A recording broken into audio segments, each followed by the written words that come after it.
یوں محسوس ہوتا ہے کہ جس طرح کچھ چیزیں زمین کا، معاشرے کا نمک ہیں، اگر وہ موجود نہیں ہوں گی تو سارے مسالہ جات اور ساری تیاری کے باوجود سوسائٹی میں چیزیں بدمزہ ہو جائیں گی۔ انہی چیزوں میں سے ایک چیز ادب ہے۔ ادب اگر معاشرے سے نکال دیا جائے تو چیزیں پھیکی ہو جائیں گی، اپنا اصل حسن چیزوں کا گدلا ہو جائے گا۔ باادب لوگ جو ہوتے ہیں وہ دوسروں کو عزت دے دیتے ہیں اور اپنے اخلاق کو بلند کر لیتے ہیں۔ جب آپ کسی کا احترام کر رہے ہوتے ہیں تو آپ اسی کو نہیں کچھ دے رہے ہوتے، آپ اپنی عظمت کا بھی اظہار کر رہے ہوتے ہیں۔ کسی کو عزت دیتے وقت آپ کے اخلاق کا بھی پتہ چل رہا ہوتا ہے۔ اخلاقی قدریں مضبوط ہوتی ہیں احترام کرنے سے۔ مذہب اسلام اتنا سونا ہے، اتنا پیارا ہے، یہ دین اتنا ٹھنڈا اور اتنا میٹھا ہے کہ دھرتی کے سارے حسن سمیٹ کر اگر ایک لفظ بنایا جائے تو وہ دین اسلام بنتا ہے۔ یہ دین اتنی خوبصورتیاں بانٹتا ہے، اگر دین اسلام کی مختلف تشریحات کرتے کرتے یہ کہہ دیا جائے نا کہ یہ دین ادب والا دین ہے، احترام والا دین ہے، توقیر والا دین ہے، ہر شخص کو مناسب عزت، یعنی نبی پاک علیہ السلام نے استاد کی عزت بیان کی، باپ کی عزت بیان کی، بوڑھے کی عزت بیان کی، امام کی عزت بیان کی، عالم کی عزت بیان کی۔ کچھ بھی نہیں تھا، بالکل ان پڑھ تھا، سادہ تھا، پر مزدوری کر رہا تھا، حلال کما رہا تھا، ہاتھوں پہ چھالے تھے، قربان جائیں۔ میرے محبوب نے فرمایا یہ جو حلال کما رہا ہے نا یہ بھی اللہ کا دوست ہے۔ اس کا بھی احترام بیان کر دیا، اس کا اکرام بھی بیان کر دیا۔ تو نے ہر شخص کی قسمت میں یہ عزت لکھی اور آخری خطبے کی صورت میں وصیت لکھی۔ نبی کریم صلی اللہ علیہ وسلم نے لوگوں کو احترام دیا، اللہ کے محبوب علیہ الصلوۃ والسلام۔ آپ دیکھیے حضور نے اس عورت کی بھی فضیلت بیان کی جس کے گھر کے اندر اولاد پیدا ہوتی ہے، اور اس کی بھی فضیلت بیان کی کہ جس گھر کے اندر اولاد پیدا ہوتی ہے پر جلدی چلی جاتی ہے، انتقال ہو جاتا ہے کسی بچے کا خدا نخواستہ، اس کی بھی فضیلت بیان کی کہ جس کا خاوند موجود ہے اور وہ خاوند کی خدمت کرتی ہے، اور اس بیوی کی بھی فضیلت بیان کی جس کا خاوند انتقال کر گیا پر وہ اپنے بچوں کی پرورش کرتی ہے۔ حضور فرماتے ہیں سب سے پہلے جنت میں مجھے وہ عورت نظر آئے گی۔ تو ہر شخص کے لیے حضور نے احترام بیان کیا، اکرام بیان کیا۔ ہم نے چونکہ بدگمانیاں پیدا کرنی شروع کر لی ہیں تو معاشرے کے اندر بسنے والے لوگوں کے بارے میں ہمارے دلوں میں مختلف وسوسے آ جاتے ہیں، مختلف وسوسے۔ کسی بھی شعبے کے کسی بھی آدمی کے بارے میں کوئی 2 4 5 باتیں اپنے ذہن میں اکٹھی کر کے یا کانوں میں کسی نے وہ بات ڈال دی تو ہم ذہن بنا لیتے ہیں کہ یہ گاڑیاں چلانے والے تو بندے ٹھیک ہی نہیں ہوتے، یہ جناب پولیس کے محکمے کے لوگ تو درست ہوتے ہی نہیں، فلانے محکمے کے لوگ تو ہوتے ہی خراب ہیں، ذہن بن جاتا ہے۔ پھر آہستہ آہستہ ادب انسان کے دل سے رخصت ہوتا ہے۔ ہمیں دین نے ادب سکھایا، احترام سکھایا۔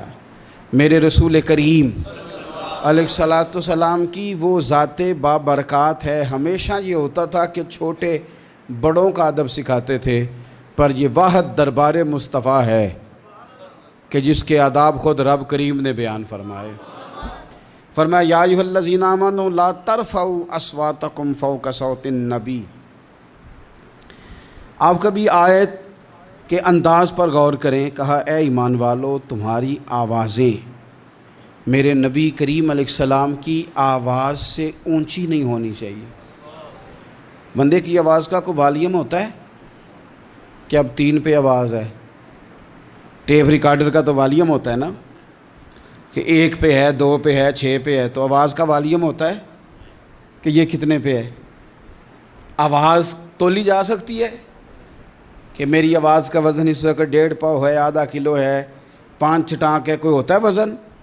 لیکن ہمیں بتایا گیا کہ بالکل وزن نہیں ہوتا، تولی نہیں جا سکتی، ماپی نہیں جا سکتی، پرکھی نہیں جا سکتی، لیکن جب تم نے دروازہ رسول پہ آنا ہے تو پھر آواز کو بھی تول کے آنا ہے، پھر لفظوں کو پرکھ کے آنا ہے، پھر جملے مرتب کر کے آنا ہے، پھر ترتیب لگا کے آنا ہے، پھر تم نے وہاں سوچ سمجھ کے بات کرنی۔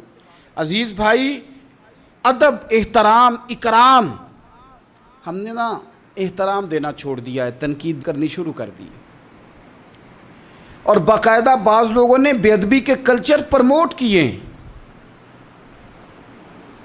انہوں نے جدوجہد کی ہے لوگوں کو بے ادب کر، چھوڑو جی پتہ ہے مجھے فلانے کا بھی، چھوڑو میں جانتا ہوں سارا مایا کا چکر ہے، چھوڑو۔ مجھے تو کئی دفعہ بڑا ہی غصہ آتا ہے بعض چیزوں پہ، مسافر ہوں تو سفر کرتا رہتا ہوں، ایک ٹرک والے نے نا پیچھے لکھا ہوتا سب مایا ہے، تو چائے پینے کے لیے رکے ہم ایک ہوٹل پہ، تو اتفاق سے وہ بھی ٹرک سے اتر آیا چند منٹ کے بعد، تو میں نے اسے کہا کہ سب مایا ہے؟ کہنے لگا جی میں نے لکھوایا، واقعی سب مایا ہے، پیسوں کے بغیر کچھ بھی نہیں، سب مایا ہے۔ تو میں نے کہا آپ کے ابا نے جو آپ کے لیے محنت کی، اتنی مزدوریاں کی، پیسے لیے انہوں نے آپ سے؟ ماں نے جو دودھ پلایا تو پیسے لیے اس کے؟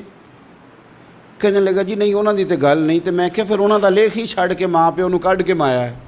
وہ کسی کا تو استثناء کر، کسی بندے کا ہی نام لے لے کہ نہیں فلانا ٹھیک ہے، تو نے تو لکھ دیا سب ہی مایا ہے، سب پیسے کا چکر ہے۔ وہ کسی کو تو معافی دو، کوئی تو بندہ ٹھیک ہو تمہاری نظر میں، کوئی بھی صحیح نہیں، اس طرح کیسے ہو سکتا ہے؟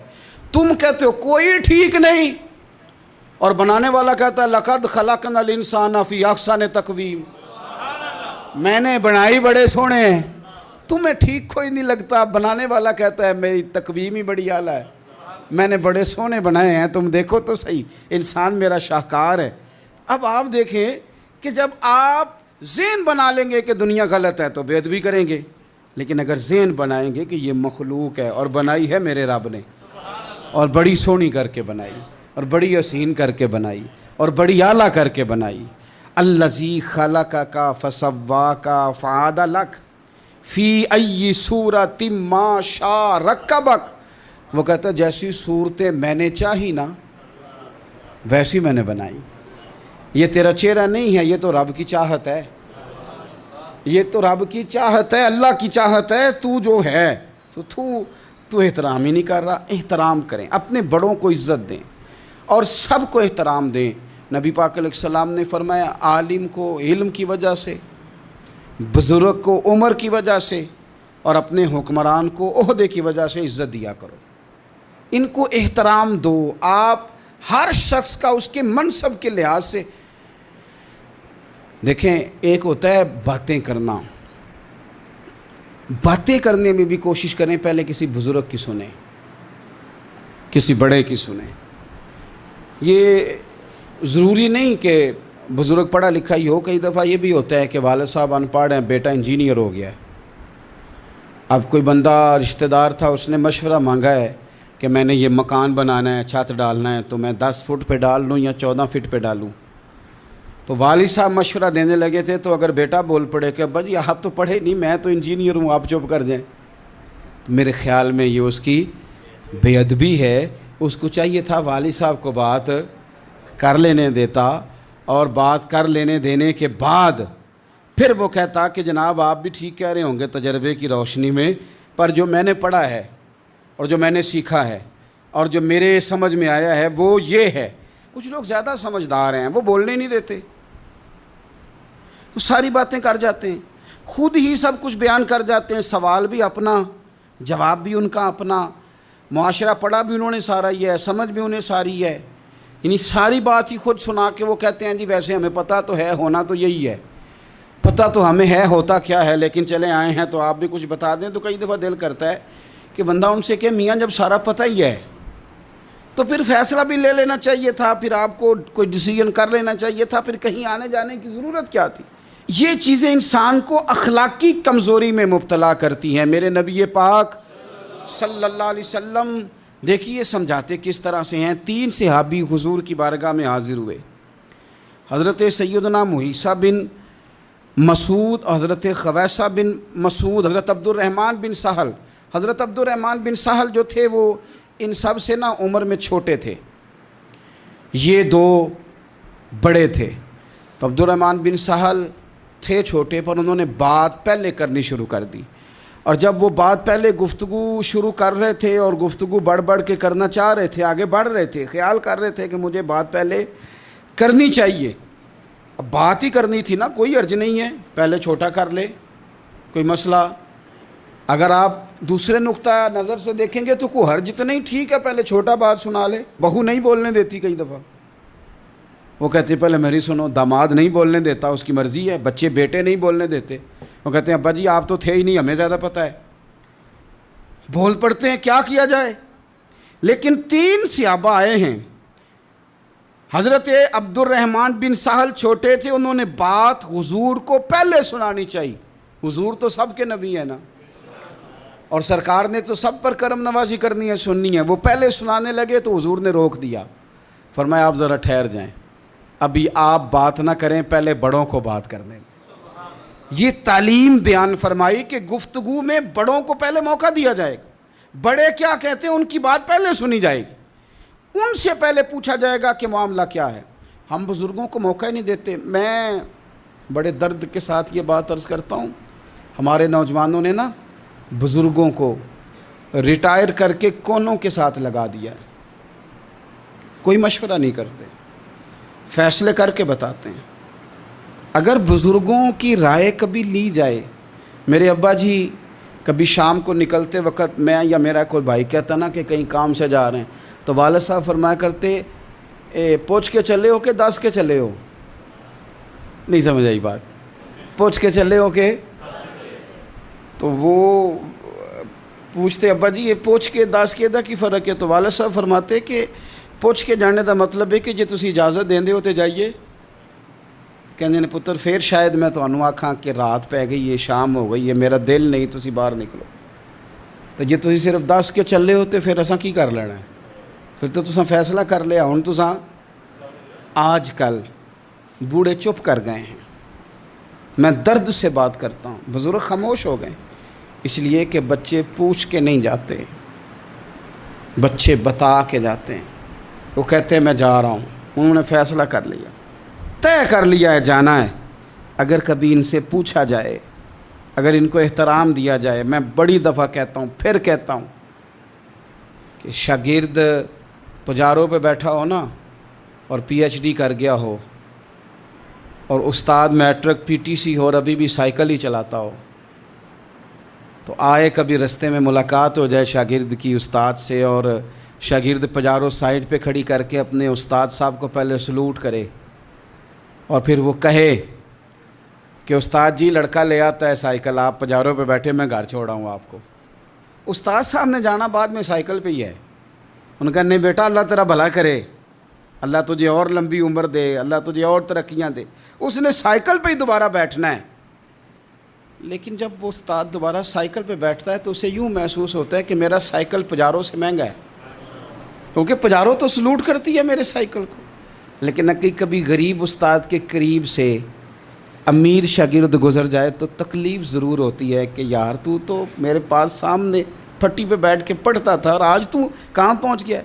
جب ہم احترام کرتے ہیں تو سوسائٹی میں قدریں بڑھتی ہیں یار، لوگوں کو کیا مثلاً فرق پڑے گا اگر آپ اماں کو راضی کر لیں؟ کیا ہوگا؟ ماں بیچاری کی ساری زندگی پردے ڈالتے بیت گئی، ابا نے آ کے پوچھا کہاں گیا وہ کہتی ادھر ہی تھا، مجھے بتا کے کہ ابھی آ جائے گا، وہ مجھے کہہ گیا تھا کہ میں نہیں ادھر ہی تھا، کچھ بھی نہیں، ایسی کوئی بات ہی نہیں، ساری زندگی پردے ڈالتے بیت گئی۔ ابا کئی دفعہ گھر میں لڑائی کی، بیٹے کو مارا، اماں نے آگے بڑھ کے پتر کے حصے کی مار بھی کھائی، لیکن اسی بیٹے کی شادی کر دی تو اماں کو پتہ چلا کہ اوہو میں تو سمجھدار ہی نہیں تھی، میرا تو پتر مجھے کہہ رہا ہے اماں تو بھی تو کبھی سیانی ہو جایا کرنا، اگر وہ بولتی ہے تو ہی چپ کر جا، تو پھر اسے احساس ہوتا ہے کہ اوہو میں تو ساری زندگی بیوقوف رہی، میں تیرا دفاع کرتی رہی، تیرے حصے کے تھپڑ کھاتی رہی، اور مجھے آج تو نے بتایا کہ تو سیانی نہیں تھی، آج تو نے بتایا کہ تو عقل مند ہی نہیں تھی، اماں تجھے کیا پتا، میری بیوی کے سامنے تو ہی سیانی ہو جا۔ وہ ٹوٹ جاتی ہے، بکھر جاتی ہے۔ وہ کبھی پلٹ کے دیکھتی ہے تو اسے بڑے سارے زخم تازے ہو کے دکھائی دیتے ہیں. وہ یار میں ہی سیاڑی نہیں تھی. سنو نا, امام حسن رضی اللہ تعالیٰ عنہ فرماتے ہیں امام حسن نے کوئی لمبا وقت نہیں اپنی والدہ کے ساتھ گزارا, چھوٹے تھے. تو سیدہ فاطمہ الزہرا رضی اللہ تعالیٰ عنہ وصال کر گئیں. پر شیر خدا کے پتر کی بات دیکھیں, امام حسن کہتے ہیں لوگوں میں جب تھوڑا سا باشعور ہوا اور مجھے چیزیں تھوڑی سی دکھائی دینے لگی تو میں نے کبھی اپنی اماں کے ساتھ ایک پلیٹ میں کھانا نہیں کھایا تھا. حضور ساری دنیا کھاتی ہے تو آپ نے کیوں نہیں کھایا؟ تو فرماتے ڈر لگتا تھا کہ کہیں ایسا نہ ہو کہ جس لقمے کی طرف میری ماں اپنا ہاتھ بڑھائے کہیں میں نہ اٹھا لوں, بے ادبی نہ ہو جائے. ڈر لگتا تھا. میں نے یہاں تک بھی نا, کیونکہ ماں تو ماں ہوتی ہے, میں نے یہاں تک بھی ماں کا احترام کیا, روٹی کھانے میں بھی تقدیر نہیں کی. یہاں ماں وہ کہتی ہے پیر صاحب انہوں دسیا جے نا کہ میں تمہیں آکھیا سی, انہیں گلاں گلاں چ آکھیا جے میرے نال بولے تھے صحیح کرے, انہوں دسیو نا میرے نال بگڑ جائے گا. انہوں آکھیا جے نا میں تمہیں شکایت لائی, پر نہ انہوں گلاں گلاں سمجھایا جے کہ میرے نال اچھی نہ بولیا کرے, میں تکلیف. انہوں آکھیو نا او یار کیا کائنات میں حضور سے بڑا بھی کوئی ہے؟ لیکن حضرت حلیمہ سعدی آئی ہیں تو کیا میرے نبی اٹھ کے کھڑے نہیں ہو گئے؟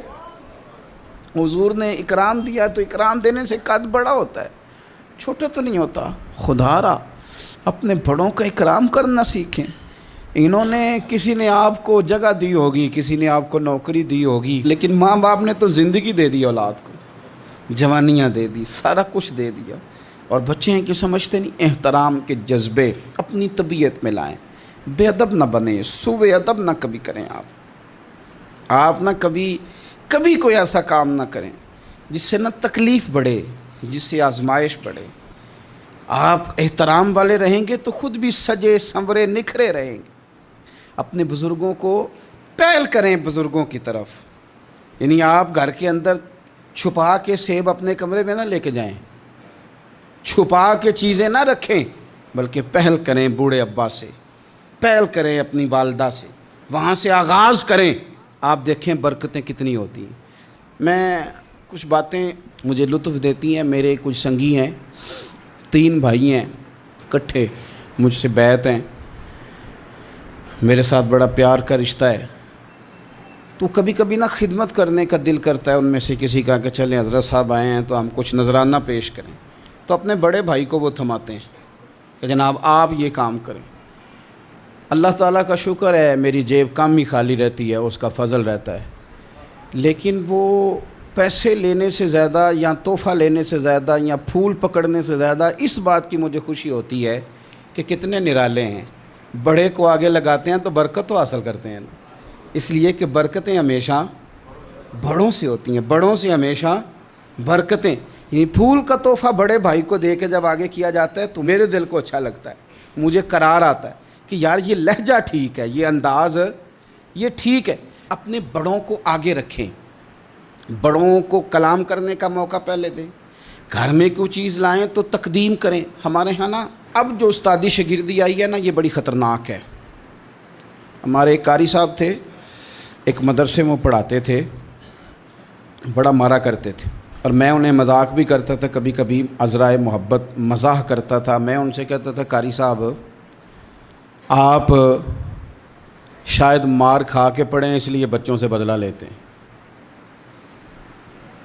تو کچھ دن پہلے, کچھ عرصہ پہلے ملاقات ہوئی تو میں ان کے ادارے کے قریب سے گزر رہا تھا, تو میں نے ان کا نا وہ ڈیسک وغیرہ چیک کیا تو ان کے پاس نا چھوٹی علیحدہ ہوتی تھی, پائپ 2 قسم کے علیحدہ ہوتے تھے, پانی والا علیحدہ اور گیس والا علیحدہ. بڑا مارتے تھے بچوں کو. مجھے بھی اختلاف تھا اس بات سے, میں ان کو گزارش بھی کرتا تھا. تو میں گیا تو وہ جس طرح وہ خیر استاد کمال کے تھے, انہوں نے بڑے کامیاب حافظ تیار کیے, اور ویسے بھی بندہ بڑا بااصول, بڑے اچھے, بڑے نفیس.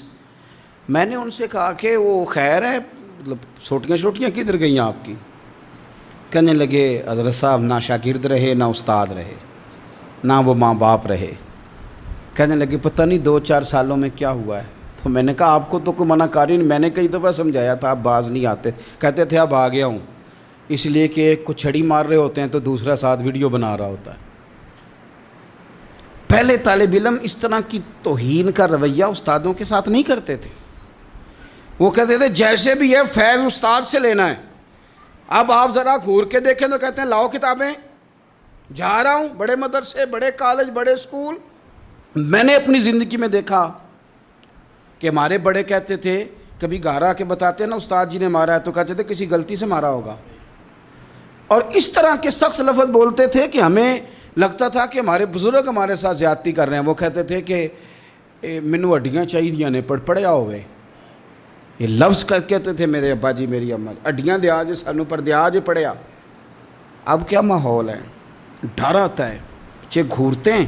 ان کی اماں آ کے کہتی ہے تو 8,000 کا مولوی ہے، میرا 1.25 کروڑ کا بچہ ہے، تیری طاقت کیسی ہوئی چودھری کے بچے کو ہاتھ لگانے کی؟ اتنی تیری جرت کہ تو نے میرے بیٹے کو ہاتھ لگایا ہے؟ کروں گی نا کل بندے اکٹھے تیری کراؤں گی چھوٹی مسجد سے. تو اتنی تیری طاقت کہ تو میرے بچے کو مارے. ہم نے نا پرموٹ کی چیزیں، پرموٹ. حضرت خواجہ حسن بصری رحمۃ اللہ علیہ فرمایا کرتے تھے ادب نہ ہو تو علم آ ہی نہیں سکتا. اس لیے کہ کتابیں رہنمائی کرتی ہیں، کتابوں کی ترجمانی تو استاد نے کرنی ہے. تو اگر آپ وہ احترام ہی نہیں ہے، وہ طبیعت ہی نہیں ہے، وہ ذوق ہی نہیں ہے، سیکھنے کا وہ خاص جذبہ ہی نہیں ہے. ہمارے صاحب رحمۃ اللہ علیہ فرمایا کرتے تھے بہت سارے لوگ بڑے بڑے درویشوں کے پاس جا کے خالی آتے ہیں. حضور کیوں؟ فرماتے تھے اس لیے کہ کشکول سیدھا نہیں کرتے، پیالہ سیدھا نہ ہو تو خیرات آیا نہیں کرتی. ادب نہیں کرتے، احترام نہیں کرتے، پیالہ سیدھا نہیں کرتے. پیالہ سیدھا نہ ہو تو وہ تو جو دینا ہو وہ بھی نیچے گر جاتا ہے. احترام. ایک شخص نے نا حضرت سیدنا امیر معاویہ رضی اللہ تعالیٰ عنہ سے کہا کہ میں نے زیارت کرنی ہے حضرت امام حسین رضی اللہ تعالیٰ عنہ کی، مدینہ شریف جا رہا ہوں، میں نے ان کو پہلے دیکھا نہیں ہوا، تو مجھے بتائیے امام علی مقام رضی اللہ تعالیٰ عنہ کو میں کیسے پہچانوں گا؟ تو ابن عساکر دیکھیے گا حضرت امیر معاویہ رضی اللہ تعالیٰ عنہ فرمانے لگے تو مدینہ شریف جانا، ایک شخص لوگوں کے حلقے میں بیٹھ کے لوگوں کو دین پڑھا رہا ہوگا، مسجد نبی میں وہ چمکتا ہوا چہرہ لوگوں کو قرآن و سنت کی تعلیمات سے روشناس کر رہا ہوگا، اور فرمایا اس کے ارد گرد لوگ اس ادب سے بیٹھے ہوں گے کہ جیسے ان کے سروں پر پرندے بیٹھے ہوئے ہیں، ذرا حرکت کی تو پرندے اڑ جائیں گے.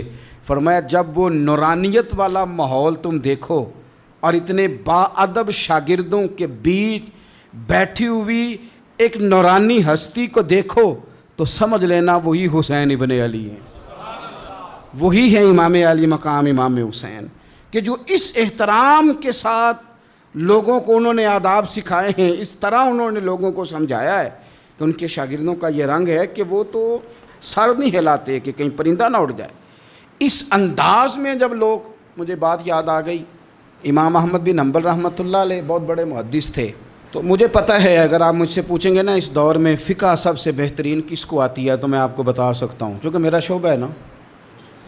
آپ پوچھیں گے صرف ناو کا استاد کون اچھا ہے تو میں بتا دوں گا کہ کہاں پہ ہے، کون ہے، میرا شعبہ ہے. اسی طرح سے میڈیکل کے شعبے سے وابستہ لوگوں سے آپ پوچھیں گے کہ ہارٹ کا ڈاکٹر کون سا اچھا ہے تو بتا دیں گے.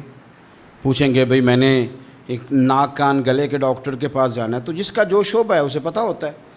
مدرسے کے بچوں کو بھی پتہ ہوتا ہے کہ کون سا آدمی کہاں بہترین پڑھانے والا ہے. ایک بزرگ تھے شاہ بقی الدین ابن مخلد، وہ کہتے ہیں مجھے پتہ چلا کہ اس دور میں نبی کریم علیہ السلام کی حدیث جو سب سے بہترین پڑھاتے ہیں وہ امام احمد بن حنبل ہیں. ان کو حضور کی حدیث سے جو خاص شغف ہے وہ کسی اور کو نہیں. کہتے ہیں میرے دل میں لو لگ گئی، حالانکہ میں امیر گھرانے سے تھا. میں کشتی میں بیٹھا امام احمد بن حنبل کے پاس آنے کے لیے، رشتے میں طوفان آ گیا، کشتی ہچکولے کھانے لگی. کسی طریقے سے ایک جزیرے کے ساتھ جا کے کشتی لگی، ٹوٹ گئی، بکھر گئی. میں جزیرے پہ اتر گیا، اور بھی کئی لوگ تھے. 1 مہینہ وہاں رہنا پڑا. بارشیں ختم ہوئی، موسم ٹھیک ہوا تو ایک کشتی دکھائی دی آتی ہوئی. فرماتے ہیں کہ وہ اس کشتی میں بیٹھا، دوبارہ بغداد کیا، مجھے سفر طے کرتے 2.5 مہینے گزر گئے، وہ جزیرے پہ مہینہ پتے کھا کے بھی گزارا کرنا پڑا، نکلا تھا علم حاصل کرنے۔ جب بغداد شریف پہنچا، لوگوں سے پوچھا امام احمد بن حنبل کا مدرسہ کہاں ہے؟ انہوں نے کہا وہ مدرسہ تو بند ہو گیا ہے، وقت کا بادشاہ مخالف ہو گیا، مسجد مدرسہ سیل کر دیا۔ امام صاحب کہاں ہیں؟ کہا گھر کے اندر قید ہیں۔ ان کے گھر کو سب جیل بنا دیا، چاروں جانب پولیس کھڑی ہے، اور ویسے بھی بغداد میں کرفیو ہے، ہر چوک چوراہے میں پولیس والے کھڑے ہیں۔ شاہ بقی الدین کہتے ہیں اتنا کچھ سننے کے باوجود بھی میرا جذبہ ٹھنڈا نہیں ہوا۔ وہ مہینے میں سفر کی صحبتیں، گو سنا تھا کہ آستانہ یار دور ہے، پر ہم نے بھی ٹھان لی تھی کہ جانا۔ گو سنا تھا کہ آستانہ یار دور ہے، پر ہم نے یہ ٹھان لی تھی کہ جانا ضرور ہے۔ کہتے ہیں پہنچ گئے، اب پتہ چلا کہ کرفیو ہے، سڑکوں پہ پولیس کھڑی ہے، گلیوں میں چوکوں چوراہوں میں پہرے ہیں، امام صاحب تک تو جا کوئی نہیں سکتا۔ کہتے ہیں میں نے ایک شخص کی منت کی، میں نے کہا کسی طریقے گاڑی بتا۔ کہنے لگا میں اشارہ بھی نہیں کر سکتا، سخت حالات ہیں۔ وہ کوئی طریقہ، میں نے جب زیادہ تڑپ کے کہا تو وہ شخص کہنے لگا میں ان کے گھر کے قریب تجھے لے جاؤں گا اور گزرتے وقت صرف آنکھ کا اشارہ کروں گا۔ کہتے ہیں میں نے کہا یہ بھی ٹھیک ہے۔ ان کے گھر کے تیری تلاش میں پھرے نا ہم جنگل پہاڑ اور دشت میں، ان کے دروازے کے قریب اس نے اشارہ کیا۔ شاہ بقی الدین کہتے ہیں کہ میں گھر دے کے آ گیا واپس۔ اب میں سوچنے لگا کہ کیسے امام صاحب تک پہنچنا ہے، بڑی تجویزیں سوچیں، بڑی تجویزیں، کام والا بن جاؤں، پھیری لگانے لگ جاؤں۔ پھر سوچا کہ اگر میں کچھ بیچوں گا ریڑھی پہ رکھ کے تو کوئی خریدنے نکلے گا، کوئی نہیں نکلے گا، کس طرح کروں، کیا کروں، بڑی سوچیں۔ بالآخر میں نے طے کیا، اللہ اکبر، میں نے نہ کپڑے پھاڑ لیے، امامہ اتار دیا۔ فرماتے ہیں کہ ایک پیالہ مٹی کا خرید کے گلے میں رسی سے باندھ لیا، اور امام احمد بن حنبل کی 3 گلیوں پیچھے میں نے دروازہ دروازہ صدا لگانی شروع کی، فقیر ہوں، اللہ کے نام پہ لینے آیا ہوں۔ کہتے ہیں ایک ایک دینار مانگتے مانگتے مانگتے مانگتے آزم یار مناؤن دی خاطر اساں کی پیس وٹائے۔ کہتے ہیں مانگتے مانگتے نا میں امام احمد بن حنبل کے دروازے تک آیا۔ امیر گھر کا بچہ تھا، بڑے پیسے جیب میں ہوتے تھے۔ امام کے دروازے پہ صدا لگائی، کوئی ہے اللہ کے نام پہ دینے والا؟ کہتے ہیں وہ نور بھرا دروازہ کھلا، ایک گورے مکھڑے والا، سفید داڑھی والا، سونے امامے والا، چمکدار آنکھیں، نورانی شباہت۔ کہتے ہیں امام احمد بن حنبل باہر آئے، اور جیسے ہی 1 دینار میرے پیالے میں ڈالنے لگے تو میں نے ہاتھ چوم کے کہا سونیا تیرے قربان جاؤں، میں دینار لینے نہیں آیا، محمد عربی کی حدیثیں سننے آیا ہوں۔ کہتے ہیں امام کی بھی آنکھیں کھل گئیں، کہنے لگے اس حال میں آزم یار مناؤن دی خاطر سانکی کی پیس وٹائے۔ کہا حضور کیا کرتا، یہی ایک طریقہ رہ گیا تھا، میں تو کہاں سے چلا ہوں، کہاں پہنچا ہوں، کیا کروں؟ امام صاحب فرمانے لگے پھر میں بھی بڑے دنوں سے پریشان تھا، کوئی سیکھنے والا نہیں مل رہا تھا، تو مل گیا۔ کہنے لگا حضور میں روز آ جاؤں فقیر بن کے، آپ جتنا چاہیں 2 4 5 منٹ میں مجھے حدیثیں سنا دیں، میں اگلے دن یاد کر آیا کروں۔ کہتے 2 سال لگ گئے، شاگرد کہاں ملیں گے ایسے، کہاں مرید ملیں گے، گزر گیا دور۔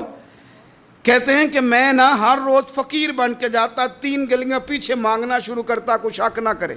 2 سال دروازے پہ جاتا، آگے پیالہ کرتا، امام 1 دینار ڈالتے اور مصطفیٰ کی حدیثیں سناتے۔ کہتے ہیں حالات بدل گئے، 2 سال کے بعد حکومت بدل گئی، امام کا مدرسہ بحال ہو گیا، رش ہو گیا۔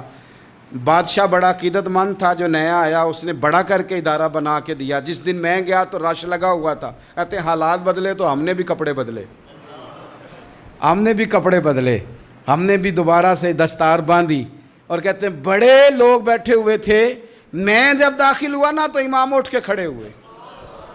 آپ فرمانے لگے پتر ادھر آ، تو آگے آ کے بیٹھ، لوگ دین سیکھنے آتے ہیں، تو فقیر بن کے مانگنے آیا تھا، اور میں بھی باقیوں کو پڑھایا کرتا تھا، تجھے میں دیا کرتا تھا، اور اب باقی پڑھا کریں گے، تجھے دیا جائے گا، اور آج تجھے سینے سے نکال کے دیا کروں گا۔ زمانے بدل گئے، حالات بدل گئے، وہ شخص چلا گیا، کون حکمران تھا کون نہیں تھا، لیکن استاد شاگرد کے ادب کی داستان قیامت تک باقی رہے گی۔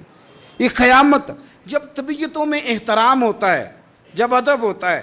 آپ کو پتہ ہے نبی پاک صلی اللہ علیہ وسلم کو یہ ادب کتنا پیارا ہے۔ نبی پاک علیہ السلام اس احترام کے جذبے کو کتنا پسند کرتے ہیں۔ اللہ کے پیارے رسول صلی اللہ تعالیٰ علیہ وسلم اس جذبہ احترام سے کتنے راضی ہوتے ہیں۔ حضور کس قدر زیادہ چاہتے ہیں کہ میری امت ادب والی بنے۔ نبی پاک علیہ السلام ادب والے لوگوں کے بارے میں اتنے راضی ہیں، اتنے راضی ہیں، اتنے خوش ہیں، حضور اتنا نوازتے ہیں۔ میں نے یہ حدیث پڑھی تو یوں لگا کہ جیسے روح وجد کرنے لگی ہے۔ بہقی میں امام بہقی نے لکھی ہے، اللہ کے پیارے رسول علیہ السلام فرماتے ہیں جو چھوٹے پر شفقت کرے اور بڑے کا احترام کرے، اللہ اسے جنت میں میری سنگت عطا فرمائے گا۔ یہ میرے قرب کا ذریعہ ہے، یہ چیز میرا قرب ملے گا۔ شرط یہ ہے کہ ادب والے بن کے آؤ، احترام والے بن کے آؤ، کبھی بھی سوء ادب نہ کریں، کبھی کسی مقام پر بھی بے ادبی نہ کریں، آپ اپنا ذائقہ کبھی تبدیل نہ کریں۔ امام احمد بن حنبل ایک جگہ وضو کر رہے تھے، ایک شخص کہتا ہے میں نے ساری زندگی گناہوں میں گزار دی تھی۔ تو امام صاحب نا وضو کر رہے تھے جھیل پر بیٹھ کے، تو جھیل اس طرح ہوتی ہے، پہاڑ ہیں، اوپر کو پانی نیچے آ رہا ہے۔ تو کہتے ہیں امام صاحب نیچے بیٹھ کے وضو کر رہے تھے، تو میں اوپر بیٹھ کے نا وضو کر رہا تھا یا پانی پی رہا تھا، تو میں نے دیکھا کہ اتنے بڑے امام نیچے ہیں۔ کہتا ہے میں نا میرے دل میں خیال ہے یار میں ساری زندگی غلط کاموں میں گزاری ہے، پر جو بھی ہے یہ رسول اللہ کے دین کے عالم ہے۔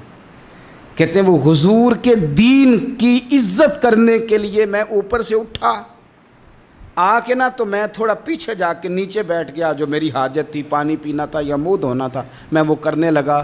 کہتے ہیں امام صاحب نے پھر یوں نظر میری طرف دیکھی، پتہ نہیں انہوں نے کیا دعا دی کہ رب نے مجھے توبہ کی توفیق عطا فرما دی۔ میں اللہ کے فضل سے اللہ نے میرا دل موڑ دیا اور میں رب کریم کی بارگاہ کی جانب میری توجہ ہو گئی۔ خدا نے مجھے اس ادب کی برکت سے اپنی بارگاہ کی طرف اللہ تبارک و تعالیٰ نے مجھے موڑ لیا۔ بے ادبی تو بندے کو کفر تک لے جاتی ہے، بے ادبی تو کفر تک لے جاتی ہے۔ اگر بندہ بے ادب ہوتا اللہ رسول کی بے ادبی تک پہنچ جائے تو دور نکل گیا، لیکن یہاں باقاعدہ بے ادبی کو پروموٹ کیا جا رہا ہے۔ کبھی بھی بے ادب نہ بنیں، ادب والے رہیں، ادب والے بن کے جئیں، ادب والے بن کے دنیا سے جائیں۔ وہ درویش نے کہا تھا کہ بے ادباں مقصود نہ حاصل، نہ درگاہ ٹوئی، بانج ادب دے محمد بخشا، توڑ نہیں چڑھیا کوئی۔ حضرت بابا فرید کے پیر اور خواجہ معین الدین صاحب کے خلیفہ، کیا نام ہے؟ خواجہ قطب الدین۔ مکتب میں پڑھنے گئے نا پہلے دن، 4 سال کی عمر تھی، تو قاری صاحب نے الف با تا سا پڑھایا تو انہوں نے 15 سپارے قرآن پاک کے سنا دیے۔ تو کہنے لگے بیٹا تجھے کیسے آئے؟ کہنے لگے میری اماں 15 سپاروں کی حافظ ہے، وہ سارا دن قرآن پڑھتی رہتی تھی، مجھے سن سن کے یاد ہو گیا ہے۔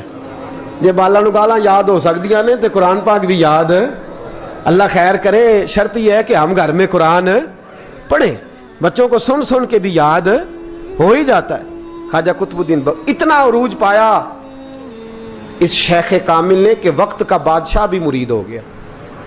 سلطان شمس الدین التمش مرید تھا، دلی کا بادشاہ بھی مرید تھا، اجمیر کا بادشاہ خواجہ معین الدین صاحب کا مرید نہیں ہوا، نہ پاک پتن کا بادشاہ بابا فرید کا مرید ہوا، لیکن خواجہ قطب صاحب کو اللہ نے یہ عظمت بھی دی۔ یہ شان ہے نا، اگرچہ صدقہ سارا خواجہ معین الدین کے قدموں کا ہی تھا، لیکن دلی کا بادشاہ مرید ہوا، اور اتنا اعلیٰ مرید ہوا کہ جب خواجہ قطب الدین صاحب کا وصال ہوا تو 3 شرطیں لگائی تھی۔ فرمایا میرا جنازہ وہ پڑھائے، جب سے توبہ کیا پھر اس کا سینے بد حرام کے لیے نہ کھلا ہو، اور جب سے توبہ کیا پھر لقمہ حرام اس کے گلے سے نہ گزرا ہو، اور جب سے توبہ کیا پھر کبھی نماز تہجد بھی قضا۔ بڑے بڑے صوفی میری طرح کے گردن جھکا کے کھڑے ہو گئے۔ 7ویں صف سے دلی کا بادشاہ نکل آیا، کہنے لگا پیرا ساری زندگی میں نے پردہ داری سے عبادت کی تھی، تو جاتی دفعہ مجھے بے نقاب کر گیا ہے۔ اتنا بڑا انہوں نے شخص تھا، اور حال یہ تھا، لوگ کہتے ہیں کہ فلانا آدمی امیر آدمی ہے تو حضرت صاحب کا تعلق، پیر صاحب کا تعلق زیادہ ہے، تو اس کی عمارت نہ دیکھ، کبھی کبھی اس کی پرہیزگاری بھی دیکھ، اس کی خدمت گزاری بھی دیکھ۔ خواجہ قطب الدین صاحب پہ بھی الزام لگتے رہے۔ ایک الزام یہ بھی لگا کہ قریب چلے گئے۔ ہوا کیا؟ جب بادشاہ مرید ہوا تو کہنے لگا حضرت جی میں نے بادشاہی نہیں کرنی، میں نے اب خانقاہ میں رہنا ہے۔ تو فرمایا بیٹا تو چھوڑ دے گا تو کوئی ظالم بیٹھ جائے گا، تو حضور پھر کیا حکم ہے؟ فرمانے لگے تو نے کرنی ہے۔ تو کہا حضور آپ وہ کہاں ہوتے ہیں، میں کہاں ہوتا ہوں، دل ہی نہیں لگتا۔ تو آپ فرمانے لگے میں ڈیرا اٹھا کے تیرے قریب لے آتا ہوں۔ خواجہ صاحب 1 کلومیٹر کے فاصلے پر ڈیرا اٹھا کے لے آئے۔ فرمانے لگے میں تیری تربیت کرتا رہوں گا، تو مخلوق کا بھلا کرتے رہنا۔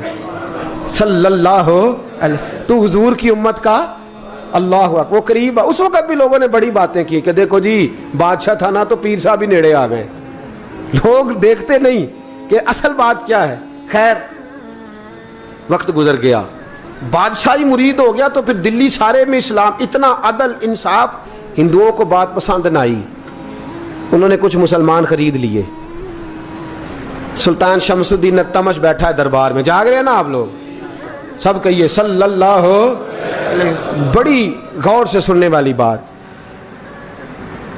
ایک دن سلطان شمس الدین تمش دربار میں بیٹھا ہے، قاضی عدالت بھی بیٹھے ہیں، مقدمات سنے جا رہے ہیں۔ باہر سے رونے کی آواز آنے لگی، چیخنے چلانے کی، بی بی بیان کر رہی۔ کیا ہو گیا کیا ہو گیا؟ وہ ٹال لگے ہوتے تھے بادشاہوں کے، وہ بجنے لگے، زور ہونے لگا۔ بادشاہ نے کہا اس فریادی کو جلدی بلاؤ۔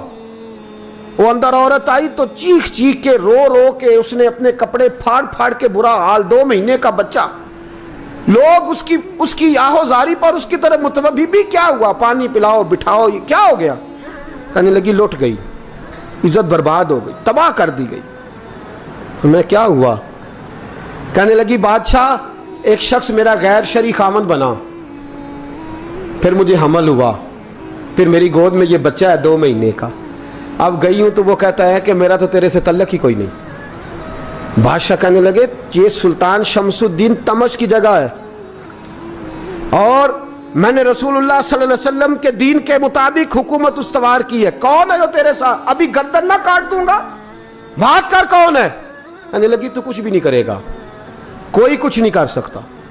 لوگ کلمے چھوڑ کے بیٹھ گئے، توجہ ادھر ہو گئی۔ پراپوگنڈے بڑا اثر کرتے ہیں معاشرے پہ، رنگ ایسا عجیب ہے، انداز ایسا عجیب ہے۔ فرمایا بات تو کر۔ اس عورت کی آواز گونجی تو حالات ہی خراب ہو گئے۔ کہنے لگی بادشاہ حوصلہ پیدا کر سننے کا۔ کہا تو بات کر۔ کہنے لگی میرے گود میں جو بچہ ہے یہ قطب الدین بختیار کاکی کا ہے، یہ تیرے پیر کی ناجائز اولاد ہے۔ اٹھاؤ، پروفیسر سلیم چشتی نے پی ایچ ڈی کی ہے، وہ لکھ رہے ہیں اس واقعے کو، تیرے پیر کا ناجائز بچہ ہے۔ ہاتھ کانپنے لگے بادشاہ کے، کہنے لگے یا اللہ کبھی تو قیامت برپا کر دے تو معاملہ ٹھیک ہو جائے، میں تیری زبان کھینچ دوں گا تیری تو نے بات کیسے کی؟ کہنے لگی میں نے کہا تھا نا تیرے اندر حوصلہ نہیں، میری عزت تار تار ہو گئی اور تو پیر بچا رہا ہے۔ اللہ اکبر۔ سلطان شمس الدین تمش آسمان کی طرف دیکھ کے کہنے لگے مولا مجھ مجرم کو جس کی برکت سے اٹھا کے تو نے مسجد میں پہنچایا، آج مجھے تو نے کس امتحان میں ڈال دیا؟ یہ کیا رنگ تو نے زندگی کا بنایا ہے؟ کہنے لگی بلا اسے، اڑا اب گردن۔ اللہ اکبر۔ خواجہ قطب الدین بختیار کاکی، ذرا اس جگہ پہ اپنے آپ کو کھڑا کر کے دیکھ میرے دوست۔ جو شخص دلی کے بازار میں نکلے تو دکانیں بند ہو جائیں، عورتیں گھروں میں گھس جائیں، جس کے نام پر چرچے ہوں دین کے، وہ شخص لاٹھی ٹکاتا ٹکاتا، عرس منانے آسان ہے، ڈھول ڈمکے کر کے گھروں کو جانا آسان ہے، پر ذرا ان کی راہوں کا مسافر تو بن انہوں نے انداز کیا اختیار کیا۔ حضرت خواجہ قطب الدین بختیار کاکی، خبر پھیل گئی، اتنی شہرت پاکیزگی کی نہیں ہوئی تھی جتنی اس جرم کی ہوئی۔ لاٹھی ٹکاتے ٹکاتے جب پہنچے نا بادشاہ کے دربار میں، بادشاہ اٹھنے لگا، قاضی اٹھنے لگا، لوگ اٹھنے لگے، تو قطب الدین بختیار کاکی کی آنکھوں میں آنسو آئے، مانے لگے بیٹو بیٹھ جاؤ، آج میں پیر بن کے نہیں آیا، میں مجرم بن کے آیا۔ اور کہا میرے مالک کا انصاف بھی دیکھو، دلی کا پیر آج دلی کی عدالت میں اپنے نا کردہ جرم کی صفائی دینے آیا ہے۔